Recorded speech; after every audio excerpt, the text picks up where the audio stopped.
Hi, my name is Maahi Bandi, and I'm thrilled to share my insights with you about youth brain safety in sports.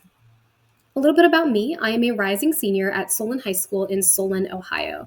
I'm also a student researcher at The Ohio State University and a future problem solving competitor.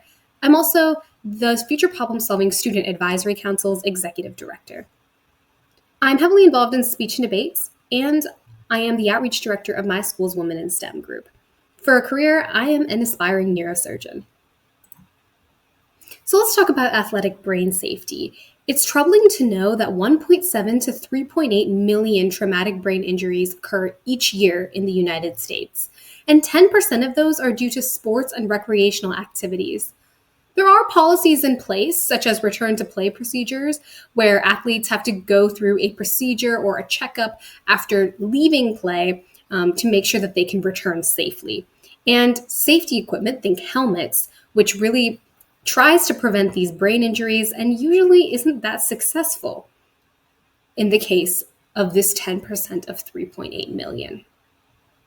Brain injury can be debilitating, impacting one's entire life. And while these policies are in place, this statistic still stands.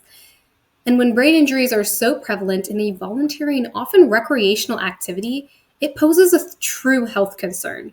A subset of athletic brain safety that is important to discuss in the context of global health is brain safety of youth athletes. I took a deep dive into this topic with a research study on youth football athletes. So here's some background on the study. In the United States, over 1 million school-aged children play tackle football, a sport that has a significantly high occurrence of head impacts. Concussions are known to cause neurological impairment. Repetitive head impacts have also been shown to have similar negative neurological effects. Therefore, there has been a recent emphasis on decreasing repetitive head impacts, especially in the high school and collegiate population. However, children often start playing tackle football much earlier in their childhood, leading to the question of the effects of repetitive head impacts on neurodevelopment. Further, much of what we know regarding brain protection stems from studies on collegiate athletes where linemen have been shown to sustain a higher occurrence of impacts and also report significantly more undiagnosed concussions. Little is known about if these findings hold true for youth or not. Therefore, it's imperative to learn more about the head impacts youth football players suffer. So the purpose of this study was, simply put, to determine the repetitive head impact differences across positions in youth football players. We hypothesized that repetitive head impact occurrence and magnitude will differ based on player position, with lineman positions sustaining a higher number and higher magnitude of repetitive head impacts. This study enrolled 18 participants averaging 9 years old. The participants wore Prevent Biometrics instrumented mouth guards for 6 tackle football games. So each impact to the participant's head was recorded by the mouth guard, which was firmly attached to the participant's teeth. So if this was the impact, it would be recorded by that mouth guard. For this study, we were interested in repetitive head impacts, which are head impacts that don't cause the typical symptoms of a concussion and don't result in the diagnosis of a concussion. For these repetitive head impacts, we were specifically interested in the number of them and their magnitude. The mouth guard recorded 2 magnitude values every impact, the first of which is angular velocity, representing the value of the turning or rotating motion of the head. And the second value measured is linear acceleration. So the mouth guard measured a value that represented the back and forth motion of the head. The impacts were recorded by the mouth guards and video verified, meaning that a member of our research team aligned the mouth guard sensor recording to the game footage to confirm that the recordings were real head impacts happening on the field, as opposed to false readings from athletes maybe chewing on their mouth guard or dropping their mouth guard. For our statistical analyses, we used generalized linear mixed effects models to examine the association between player position and peak linear acceleration, peak angular velocity, and the number of impacts with a Bonferroni correction. We found that there were differences in the magnitude of repetitive head impacts, but not in the number of repetitive head impacts between positions. These graphs show the peak angular velocity. The linemen had some of the lowest angular velocities, as you can see here, whereas the running backs and linebackers were more likely to have higher magnitude impacts. A similar pattern can be seen with the linear acceleration. The linemen, both offensive and defensive, have very low linear accelerations. Again, on the higher end, we have the running backs and linebackers. Another keynote here is the large variability in this data, as seen by the large error bars. This variability, likely due to multiple different players playing a position, is characteristic of the youth population.